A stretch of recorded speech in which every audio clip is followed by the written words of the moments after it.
Graça e paz. Tudo bem com vocês?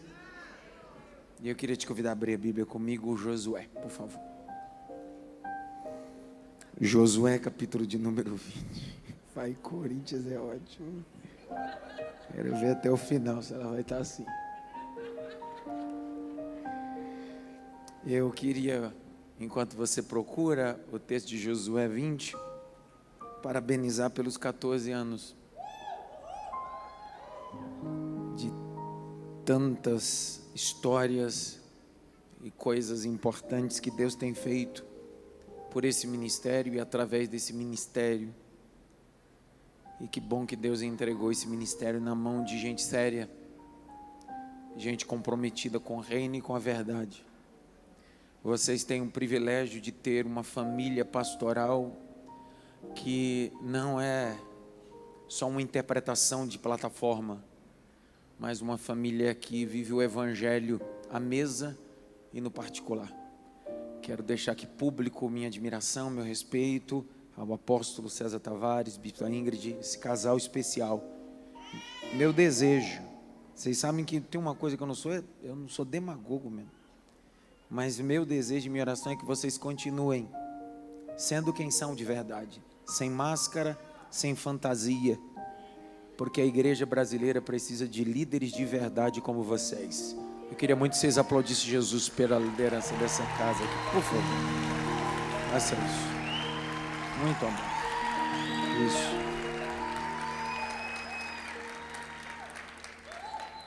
Hoje eles estão me dando um presente, eles disseram que foi desafiador. Um ponto sim, eu sei dos compromissos que eles tiveram hoje.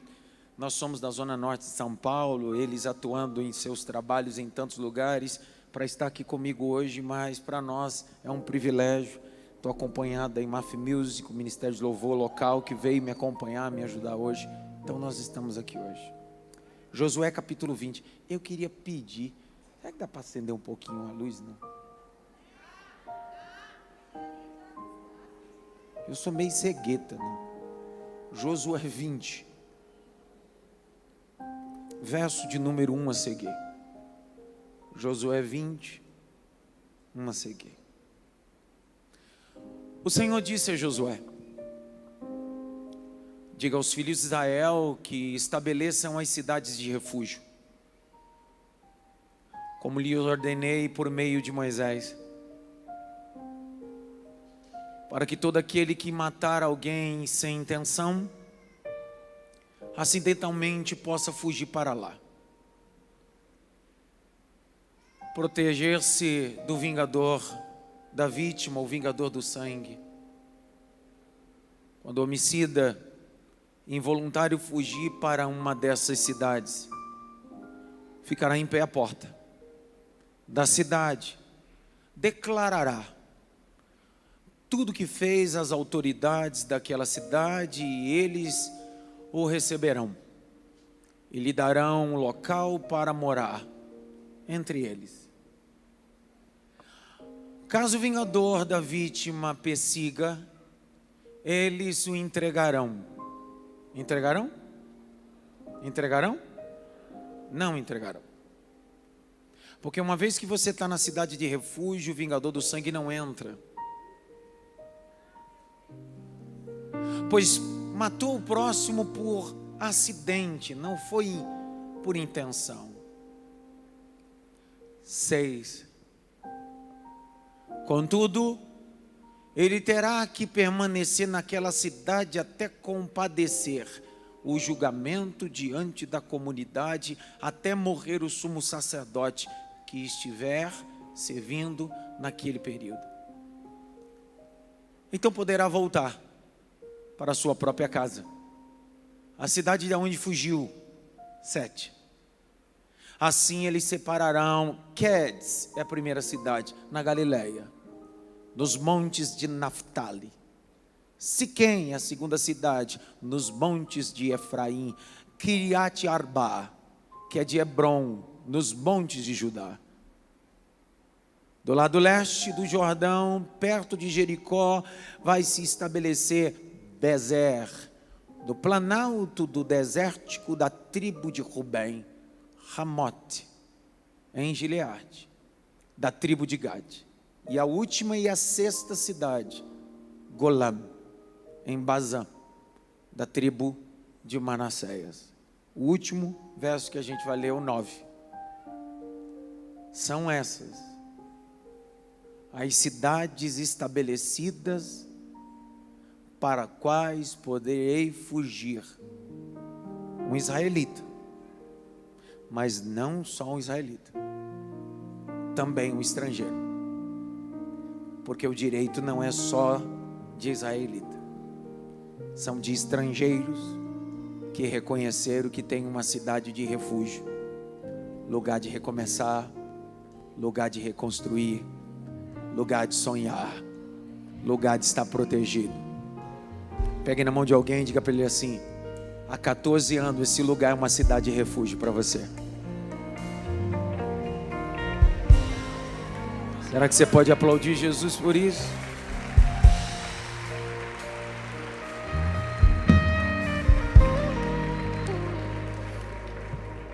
A última conferência que eu tive com vocês, eu ministrei sobre quando Moisés quebrou as tábuas da lei.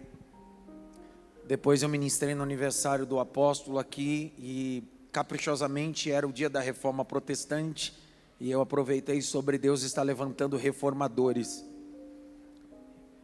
Eu queria ministrar hoje sobre cidade de refúgio, o lugar de oportunidade de Deus.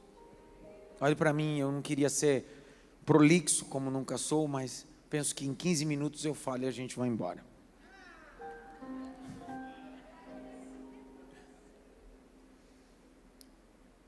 A igreja celebra. Só sabe a importância de uma igreja que celebra quem faz parte dela. Por isso que a igreja não foi feita para frequentar, a igreja foi feita para pertencer. Quando você frequenta um ambiente, você não sabe a importância e a atividade, a velocidade e principalmente a relevância que aquele local tem. Você é só um frequentador. Quando você faz parte, pertence, isso está intrínseco ou ligado ao seu conhecimento e à base do seu intelecto. Por isso que o conceito bíblico sobre igreja é mais do que uma estrutura, como dizia um dos mais brilhantes sociólogos chamado Pierre Bourdieu, sociólogo francês. Uma sociedade não se estabelece a partir de prédios, uma sociedade se estabelece a partir de pessoas, um grupo de pessoas. Foi isso que Jesus sempre estabeleceu. Igreja não é um prédio, igreja é um grupo de pessoas. E toda igreja não começa grande, com muitas pessoas, com muita gente. A igreja sempre começa com poucas pessoas. A igreja de Jesus foi inaugurada em Atos capítulo 2. Depois que Jesus morre, ele assunta os céus, ressuscita e durante 40 dias faz 10 aparições e assunta os céus. Quando ele assunta os céus, ele dá uma ordem aos seus discípulos, que agora não são mais 12, mais 11, e diz para eles: ficai em Jerusalém, até que do alto sejais revestidos de poder. Capítulo de número 1 de Atos, verso de número 14 até o 18, vai dizer que quando eles voltam, se reúnem com um grupo de quase 120 pessoas, dentro de um cenáculo. A igreja vai ser inaugurada com essas 120 ou quase 120 pessoas. Um dos detalhes importantes que a gente precisa entender é que já passaram 3 anos. 3 anos onde Jesus ressuscitou pessoas, curou cegos, fez coxo andar, milagres extraordinários, estrondosos, mas mesmo assim, o grupo não era grande ainda, era só quase 120. Atos 2, esses 120 estão dentro de um cenáculo, porque é uma diferença entre multidão e discípulo. Quem é cheio do Espírito Santo em Atos 2 não é a multidão, são quase 120 discípulos. Multidão só vem para comer peixe e pão. Discípulo distribui pão e peixe. Ninguém fala nada. Cuidado que a multidão pode trazer um engano e um pecado estrondoso chamado o pecado da numerolatria. A quantidade pode trazer uma falsa segurança. Por isso que a igreja de Cristo não é a somatória de uma multidão, é a somatória de alguém que entende o seu propósito no reino de Deus. O que adianta uma igreja cheia de pessoas vazias? É melhor um Daniel, Misael, Ananias e Azarias, 4 cheios, que mudam uma Babilônia e o nome do Senhor é glorificado. Nunca foi o tanto de pessoas, mas o propósito. Essa igreja de Atos 2, que é inaugurada com quase 120 de discípulos, começa em João capítulo 1, verso 35 a seguir. Quando Jesus é batizado por João Batista, Jesus entra no Jordão e João diz: eis o Filho de Deus, eis o Cordeiro de Deus que tira o pecado do mundo. No dia seguinte, de João 1,35, o texto diz assim: e no dia subsequente, viu João e disse-lhe outra vez: eis o Cordeiro de Deus que tira o pecado do mundo. Então, a mensagem de João, num dia anterior, é a mesma no dia subsequente. A mensagem não mudou. É o Cordeiro ontem, Cordeiro hoje, Cordeiro amanhã. Vou tentar de novo. Cordeiro ontem, Cordeiro hoje, Cordeiro amanhã. Não importa, na igreja que o meu avô era pastor e morreu aos 98 anos de idade, a mensagem que ele pregava era Cordeiro de Deus. Hoje, a igreja que eu prego hoje, eu não estou de terno e gravata, mas a mensagem continua mesmo: Cordeiro hoje. Os meus filhos podem ter uma tecnologia maior do que essa, o que não pode mudar é a mensagem: é Cordeiro ontem, Cordeiro hoje, Cordeiro amanhã. Passou 14 anos, e nesses 14 anos a identidade que essa igreja carrega é Cordeiro no primeiro ano, Cordeiro no 7º ano e Cordeiro no 14º ano. A mensagem não mudou. Não muda. João 1,35 a seguir, o texto diz que quando João disse, João Batista, eis o Cordeiro pela segunda vez, 2 dos seus discípulos deixaram João Batista e começaram a seguir quem? Jesus, João e André, são os primeiros 2.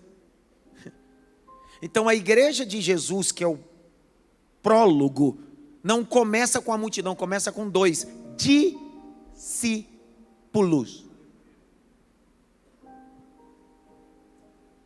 Pastor, o que tem a ver tudo isso que o senhor está falando com o texto que o senhor está pregando? Daqui a pouco você vai perceber, vai dar tudo certo. Sempre dá. Eu penso que, se a gente não entender que o evangelho é feito de discípulos, não de multidão, nunca vamos desfrutar da plenitude do Espírito Santo de Deus. Quer ver um detalhe? Estão com a Bíblia? Pega ela. Levanta a Bíblia, levanta a Bíblia logo. Mateus capítulo 5, abre a Bíblia aí. Pode ser no smartphone também. Vai, Mateus 5, verso 1. E eu termino. Tem uma irmã do lado esquerdo, a irmã não está dormindo, ela está babando. Está do lado esquerdo. Ao ver as multidões, ao ver o quê? Vamos lá, ao ver o quê? Jesus subiu ao monte e se assentou. E os seus discípulos? Quem se aproxima? Multidão não se aproxima. Por que a multidão não se aproxima no verso 1? O motivo está no verso 2. Vamos ver se dá glória agora. Verso 2. E ele começou? Multidão não quer ensinamento, multidão só quer milagre. Por isso que nós vivemos um trânsito religioso. Ele vem para cá, fica um período, daqui a pouco vai para a cidade de Máfia, daqui a pouco vai para Lírio, daqui a pouco vai para Batista. O problema não é as igrejas, o problema é ele, que ele não consegue ser discípulo em lugar nenhum. Ele só é uma multidão, ele só está atrás de milagre. Vai ser minha última vez aqui, eu senti agora. E a conversa fiada de alguns é assim, eu sei que aqui não tem, mas lá na zona, pastor, é que Deus me deu uma direção para uma nova estação. Não é nova estação, é que você só gosta de viver na primavera. Quando a primavera acaba aqui, você não quer viver um inverno, você quer para outra primavera. E evangelho são 4 estações, não importa o que aconteça. Estação? Cascudo em você, você vai ver estação. Dá uma olhadinha pelo menos para ter isso assim. Não fala nada agora, né? Então, para entender esse texto, o que Jesus está querendo? 3 anos depois, pensa comigo, Jesus foi batizado. Depois que ele foi batizado, o céu se abre, o Espírito desce, e no dia subsequente, quantos seguem ele? Quantos?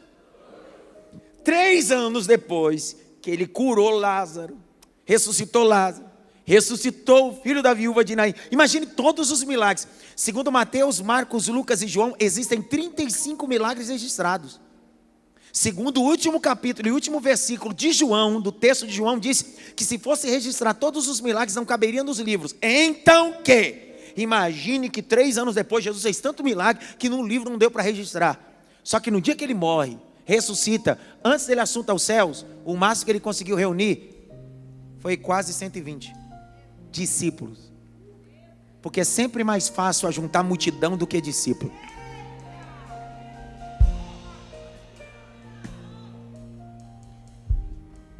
Pergunta para mim por que vai? Multidão consome.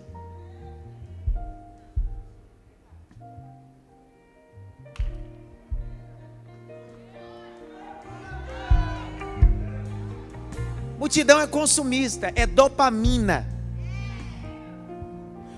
Sinônimo de multidão para culto bom qual é?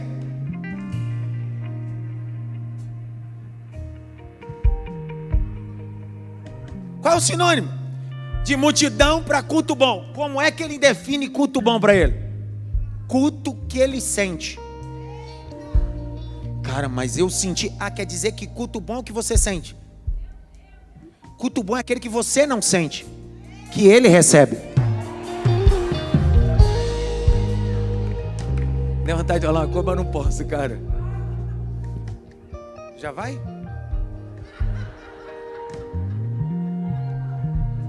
É multidão. E a multidão, ela... Eu me senti tão em casa que parecia que estava na minha igreja. Na igreja é assim, se alguém levanta, eu... Desculpa mesmo, eu pensei que eu estava... Desculpa. Mas você não vai embora não, né? Miserável. Beleza. Então a multidão... Até esqueci o que eu estava falando. A multidão consome. Pronto, lembrei. Mentalidade de multidão.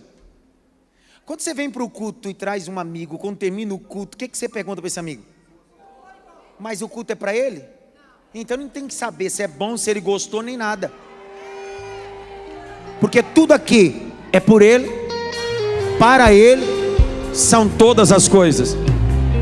O que é cantado aqui não é para você, é para ele.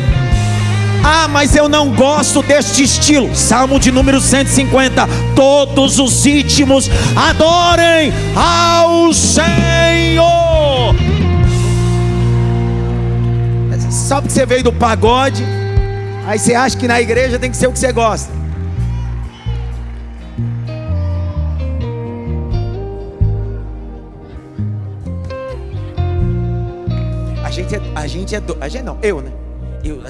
Mas é coisa. Imagina o Deus no trono. Deus às vezes olha para nós assim: eu só não mato porque eu tenho promessa, cara. Eu tenho vontade de matar você, Adson. Olha a nossa cabeça. Começa o culto, a gente começa o culto com oração. Cada igreja tem seu hábito. Alguns chegam no culto, dobram o joelho, outros a igreja ora com todo mundo em pé, não importa. Mas oração. Aí a gente começa com oração. Aí olha a nossa oração: Senhor, me dá um culto abençoado. Eu imagino Deus no trono. Eu tenho que dar para você um culto abençoado. Quem é o Deus desse culto?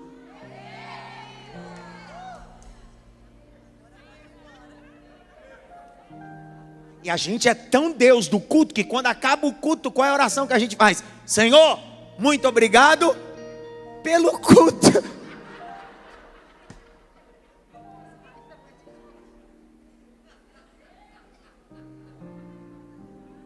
Ari, você não deu um glória, Ari, você está olhando para mim?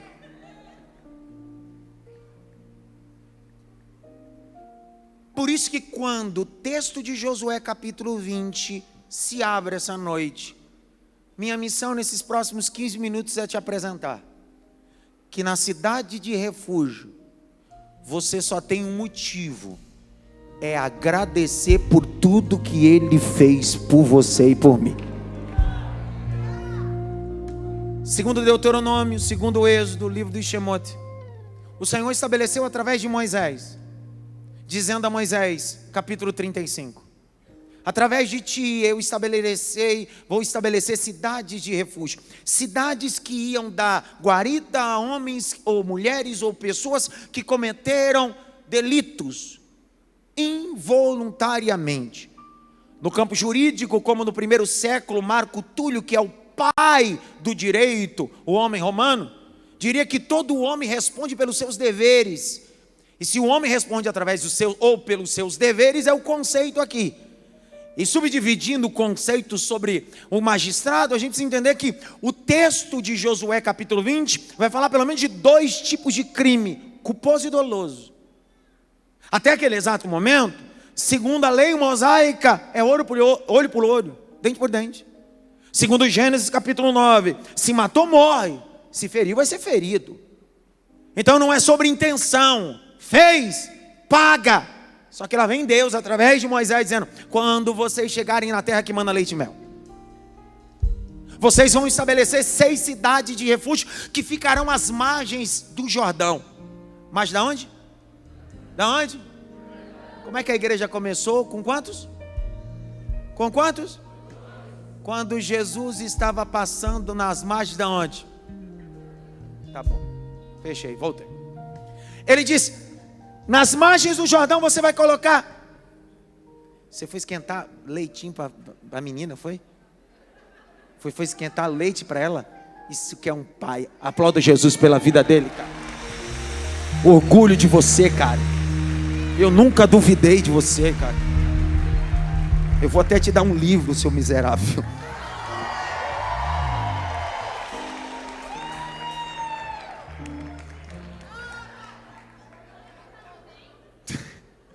Mas ninguém agora levanta para dar mamadeira.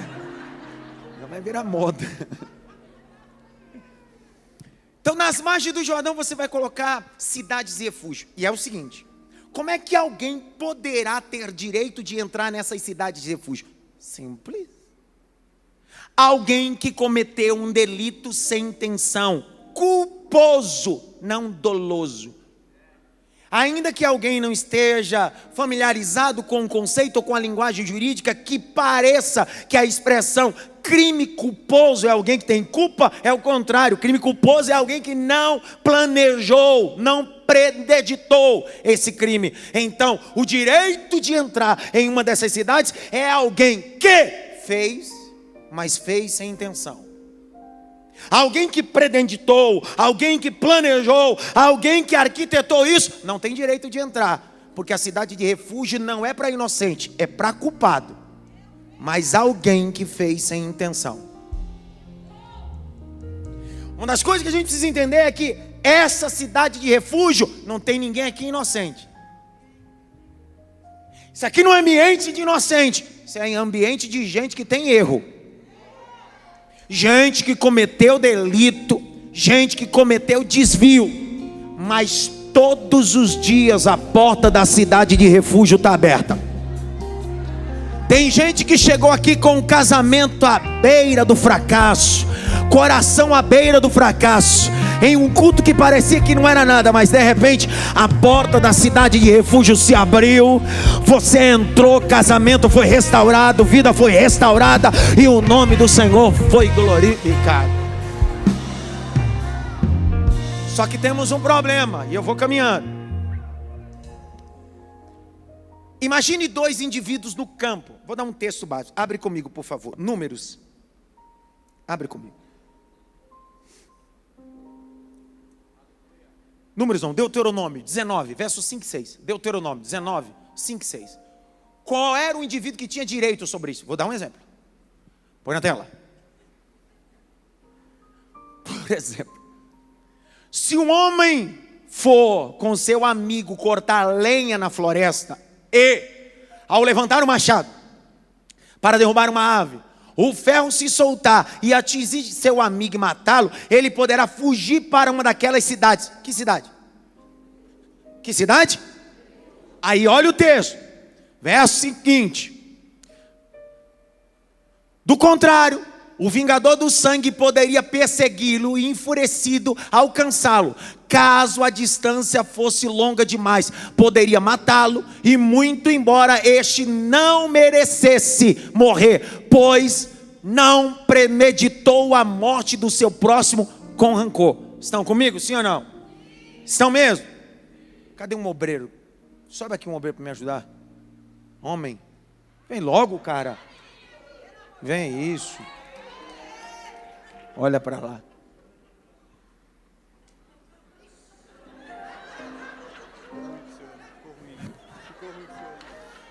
Quer vir outro mais baixinho? Ele disse: ficou ruim pro senhor. Quer vir outro mais baixinho? Não esqueça que o microfone está na minha mão. E eu não sou melancólico. Cara de vingador de sangue.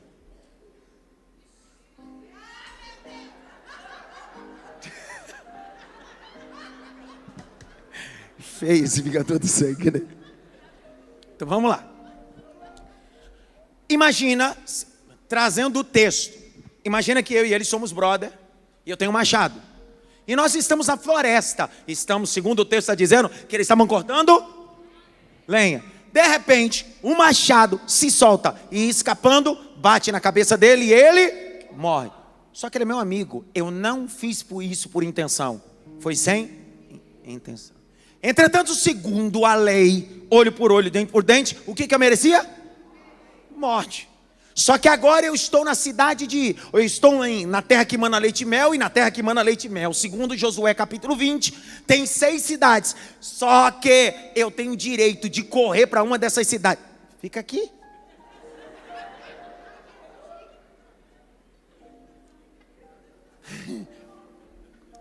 Eu tenho direito de fugir. Quem é o vingador do sangue? Pergunta-me assim, quem é o vingador do sangue?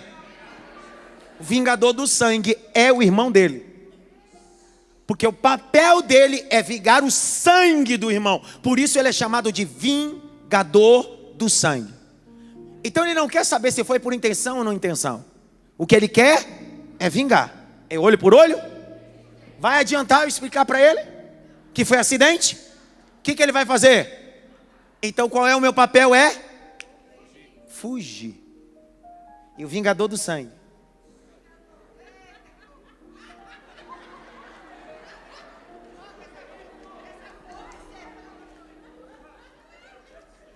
Dois obreiros, rápido, dois obreiros, vem logo.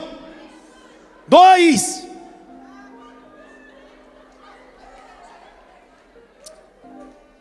Fica ali. Fica atrás de mim. De frente para mim.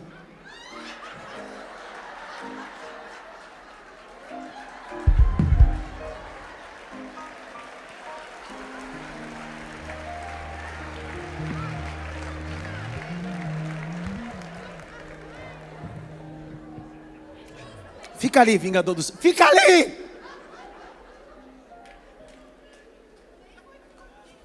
Imagine que esse acidente tem uma cidade perto de mim, uma das 6, e eu tenho que fugir, mas o vingador do sangue está atrás de mim, e eu tenho que correr mais rápido possível. Correndo o mais rápido possível, eu tenho que chegar na porta da cidade. Quem está na porta da cidade? Segundo Josué capítulo 20, na porta da cidade ficam os anciões. Cara de ancião. Segundo o texto, o que é que eu tinha que dizer? Eu tinha que declarar tudo o que aconteceu. E falando tudo o que aconteceu, os anciões avaliavam uma situação e decidiam: você é digno de entrar ou você não é digno de entrar. Ele não entrava assim. Não. Ele tinha que ser liberado para ter acesso a essa cidade. Mas a liberação para entrar não era dizer eu sou inocente. A liberação era confessar o que aconteceu. Porque aquele que confessa e deixa, alcança misericórdia. Esse cerimonial era chamado cerimonial do perdão. Só que o vingador do sangue está lá esperando o julgamento. Porque se esse camarada não for aceito e a porta do perdão não se abrir, ele vai ser morto. Só que tem uma jurisprudência. Qual é a jurisprudência? Uma vez que eu entrei, o vingador do sangue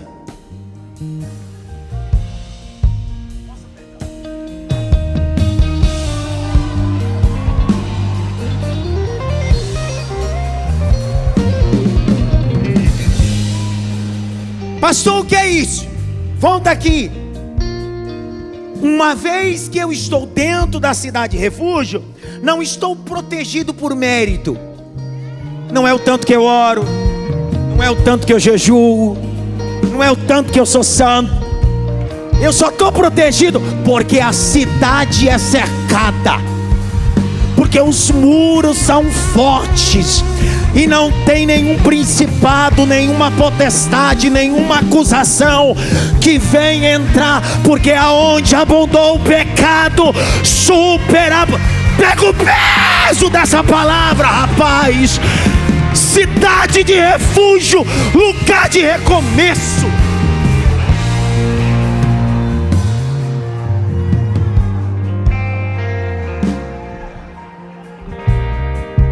A palavra cidade de refúgio é Aremiklaf. Aremiklaf significa proteção, habitação, esconderijo.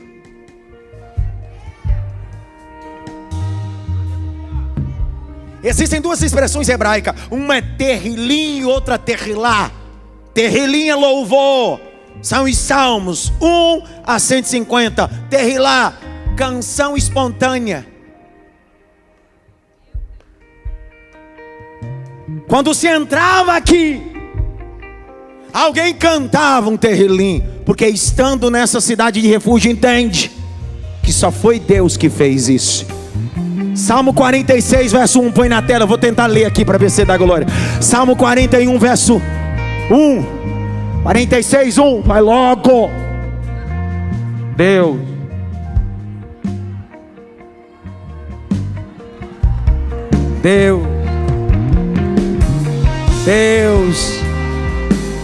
eu vou falar até a hora que você der glória a Deus. Deus é o nosso refúgio e fortaleza, socorro bem presente na hora da angústia. 2, vai logo, passa esse 2. Por isso não temeremos, ainda que a terra trema, os montes se afundem no coração dos mares. 3, ainda que as águas rujam e se agite os montes sejam sacudidos pela sua fúria. Está rápido demais agora. Há um rio cujas correntes alegram a cidade de Deus, o lugar santo onde habita o Altíssimo. Deus está no meio dela, não será abalada. Deus vem em seu auxílio desde o romper da manhã. Ô Teté, você não dá um glória? Vou continuar lendo. As nações se agitam, reinos se abalam. Ele ergue a sua voz, a terra se derrete. É agora. O Senhor dos exércitos está conosco. O Deus de Jacó é nossa torre segura. O Senhor dos exércitos está conosco. O Deus de Jacó é a torre segura. Continua. Venham, vejam as obras do Senhor, os seus feitos. 9, ele dá fim à guerra até os confins da terra. Quebra o arco, corta a lança, despedaça a lança, destrói tudo. Tá rápido demais. Parem de lutar e saibam que eu sou o seu Deus. Aquietai-vos e sabei que eu sou. E eu vou construir minha vida em ti. Tu és meu fundamento e eu vou confiar somente em ti. Não vou ser abalado. Quem está dentro da cidade de refúgio tem motivo, ó. Vou dar outra oportunidade na projeção, hein? Quem está dentro da cidade de refúgio tem motivo para cantar. Canta. Salmo 91, verso 1. Mais rápido. Salmo 91, vai logo. Aquele que habita no esconderijo do Altíssimo, a sombra do Onipotente descansará. Direi do Senhor, Ele é o meu Deus. E o que mais? E o que mais? O meu refúgio, minha fortaleza, nele eu confiarei. Vou continuar lendo. Porque ele te livrará do laço do passarinheiro, da peste perniciosa. Ele te cobrirá com as suas penas, e debaixo das tuas asas confiarás. A tua verdade será escudo e broquel. Não terás medo do terror da noite, nem da seta que voe de dia, nem peste que ande na escuridão, nem mortandade que assole meu dia. 1000 cairão ao teu lado, 10.000 à tua direita, mas tu não serás atingido.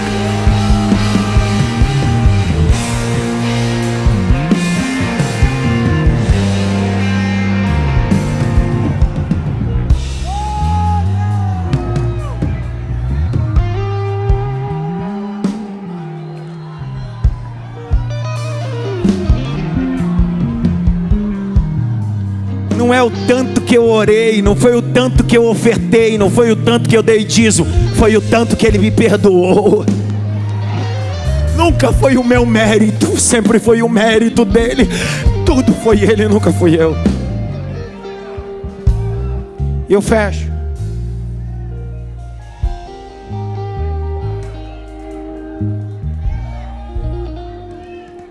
Domingo agora eu ia com um grupo de 30 alunos para Roma, para uma imersão arqueológica, histórica, que sempre faço com os alunos do ITEPA.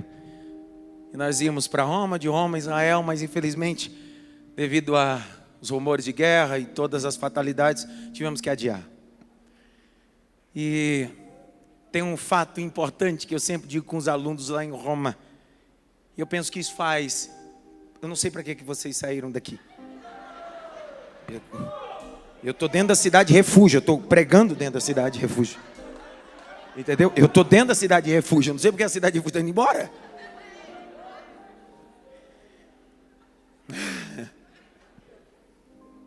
No Vaticano existe uma porta chamada Porta do Perdão. Essa Porta do Perdão foi estabelecida no ano 1294. A finalidade dessa porta é que essa porta deve estar aberta durante 365 dias, e todas as pessoas que passarem por essa porta, todos os seus pecados são perdoados. Até João Paulo II. Essa porta se abria de 50 em 50 anos. Quando Dom João Paulo II, o Papa, assumiu, uma das coisas que ele fez foi tirar a porta que se abria de 50 em 50 anos para 25 e 25 anos. Metade. Então antes o que era 50 anos passou a ser 25. Então de 25 a 25 anos a porta se abria de um tempo a outro tempo, que dá a totalidade de 365 dias, que toda pessoa que entrava, todos os seus pecados eram perdoados. A primeira vez que eu fui a Roma foi em 2014, para ser preciso, agosto de 2014. E a primeira vez que eu tive contato com essa porta e com essa história foi em 2014, agosto de 2014. E quando eu chego lá, com um guia importante contando a história e falando sobre... Aí o guia diz bem assim: que pena que vocês vieram um pouco antes, porque essa porta só vai se abrir em 2015, porque ela foi aberta há 25 anos atrás. Então vocês vieram um ano antes. Verdade. Dezembro de 2025, essa porta foi aberta com uma das cerimônias mais sublimes que aconteceu no Vaticano, em Roma. Foi a primeira vez que essa porta foi aberta por 2 papas. Foi aberta por Ratzinger e Bento XVI. Foi aberta por os 2 papas, um que estava em legítimo exercício e o outro que havia se afastado, e decidiram com os 2 abrir a porta do perdão. Só que o guia disse bem assim: vocês vieram um ano antes, significa que vocês não vão passar pela porta do perdão, vão ter que vir ano que vem para ser perdoado todos os seus pecados. A maioria das pessoas que estavam ali fizeram: eu gritei, ô glória! Logo a guia disse bem assim: por que glória? Eu disse: porque enquanto vocês vão esperar daqui um ano para a porta do perdão se abrir, de manhã quando eu acordei, dobrei o meu joelho no hotel, a porta do perdão se abriu. Que porta é essa? João capítulo 10, Jesus disse: eu sou a porta.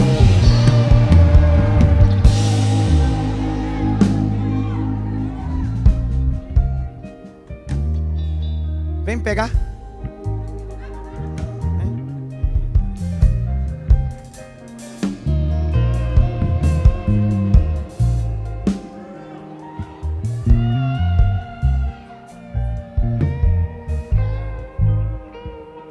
A única coisa que dá legalidade para ele me pegar é quando eu enjoo da cidade de refúgio. Enjoo de servir o próximo. Enjoo de exercer. É muito chato. Aí a gente diz: eu vou sair um pouquinho da cidade de refúgio porque eu acho que o vingador do sangue não está mais atrás de mim. Aí a gente sai da cidade de refúgio e começa a olhar e dizer bem assim: não tem perigo nenhum. Não tem perigo nenhum. Só que quando você aceitou Jesus, a promessa foi: eu só te dou proteção se você estiver em mim. Se você estiver em mim, praga alguma chegará na sua tenda.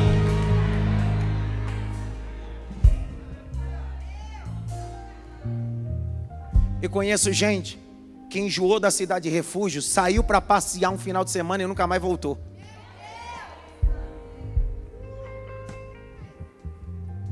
Um flerte no WhatsApp, nunca mais voltou.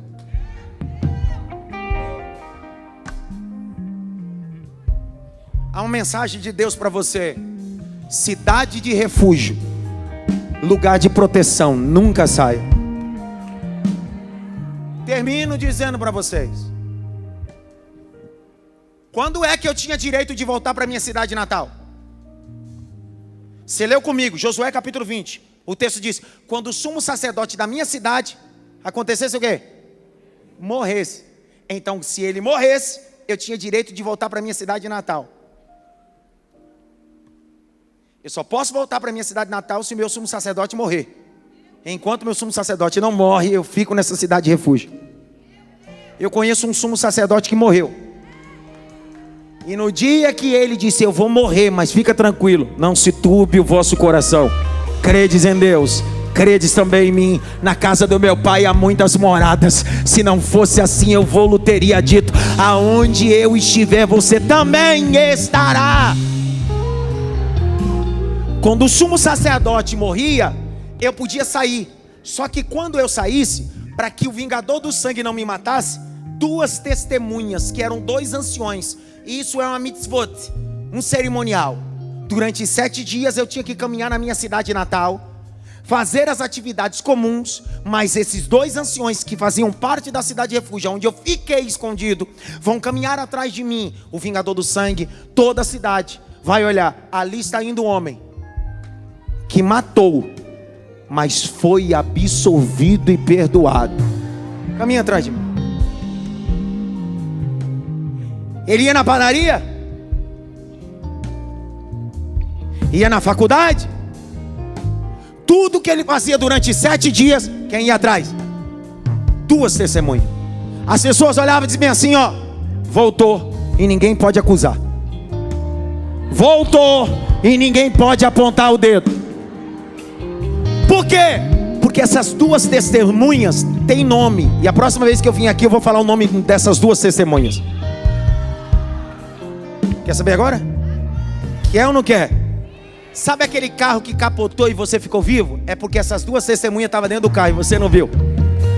Sabe aquela sessão de quimioterapia, radioterapia, aquilo que diz que você morreria? Você só está vivo porque em todo o tratamento as duas testemunhas estavam do teu lado.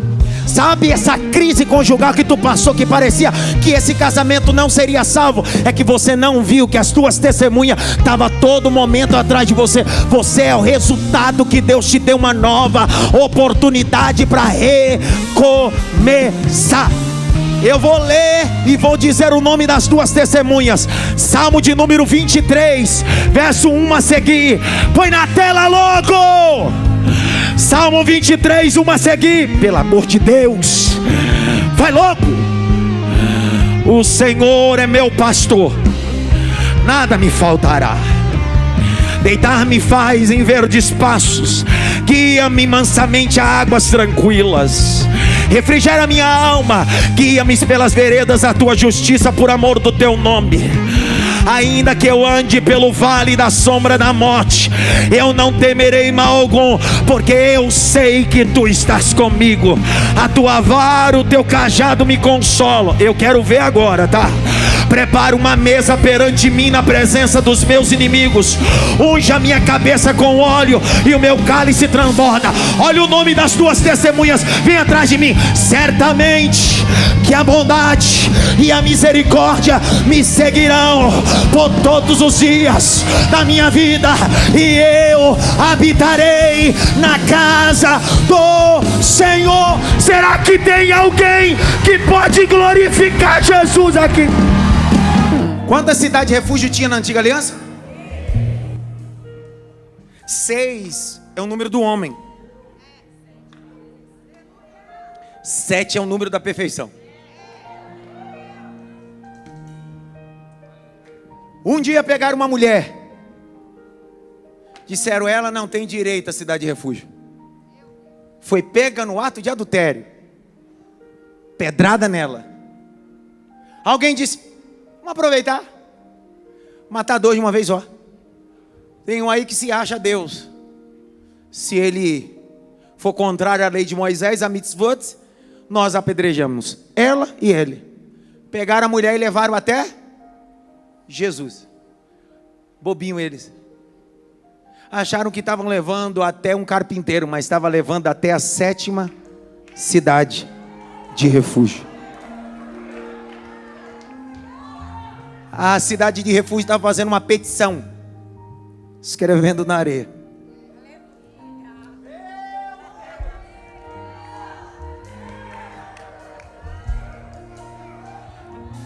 Jesus disse: manda bala, manda pedrada nela.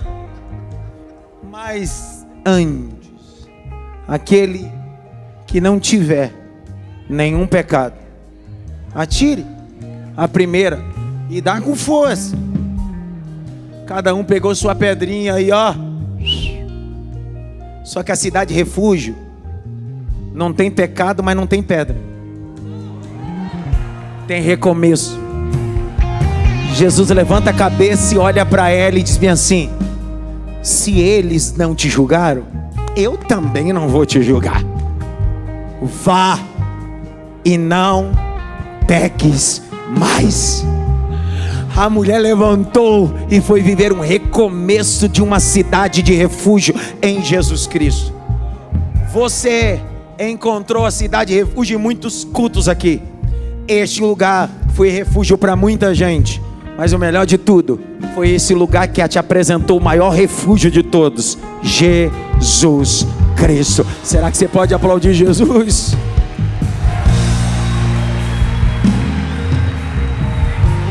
Tem alguém essa noite que está afastado, fora da cidade de refúgio,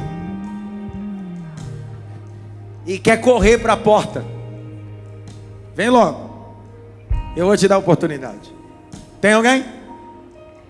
Tem um ali chegando. Tem mais gente? Vem. Vem. Tem mais alguém? Pastor, eu saí da cidade de refúgio, fui dar uma passeada, vingador do sangue quase me pegou. Quase mesmo. Porque Deus te deu oportunidade nova essa noite. Tem recomeço de Deus para você? Sim, tem. Tua bondade me seguirá me seguirá, Senhor.